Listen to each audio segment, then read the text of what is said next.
এবার ঈদের পোশাকেরও দাম চড়া, তাই নিত্যপণ্যের বাজারের মতো ঈদের কেনাকাটায়ও বাজেট কাটছাঁট করতে হচ্ছে।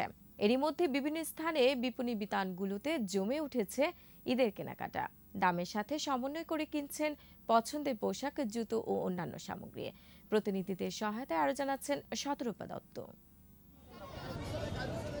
রাজশাহীর বিপণী বিতানগুলোতে বেড়েছে ক্রেতার ভিড়, তবে নিত্যপণ্যের ঊর্ধ্বগতির ধাক্কা লেগেছে ঈদ পোশাকের বাজারেও।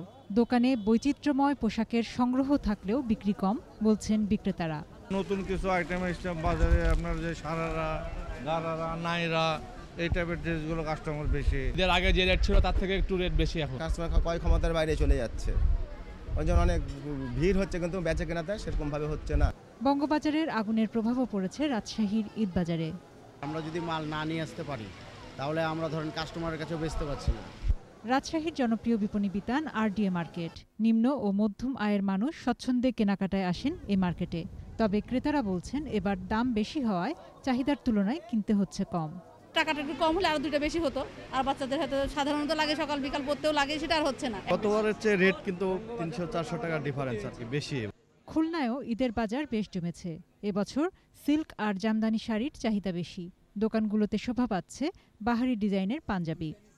বাচ্চার জন্য কিনেছি, আরো গিফটের কিছু আইটেম কেনা হয়েছে। টপস, ফ্রক আইছে, ছেলেদের শার্ট আইছে, পাঞ্জাবি আসছে। তবে ক্রেতারা বলছেন এবার দামটা একটু বেশি। আসলে পছন্দ মতো জিনিস কিনতে পারছে না, কিন্তু গতবার যে ইয়ে ছিল জিনিসের যে প্রাইস ছিল, এবার আসলে কম্পিউটার প্রাইস মানে জিনিসের দাম একটু বেশি দেখলাম। মাগুরার শপিং কমপ্লেক্স ও মার্কেটগুলোতে ঈদের কেনাকাটা শুরু হয়েছে। পোশাকের পাশাপাশি জুতার দোকানগুলোতেও ভিড় করছেন ক্রেতারা। আমরা আশাবাদী যে সামনে আমাদের ব্যবসাটা আরো সুন্দর হবে, কাস্টমার ঢুকছে। ঈদের তো আসলে নতুন কাপড় লাগাই, তাই আমরা বাধ্য হয়ে এবার কাপড় কিনছি।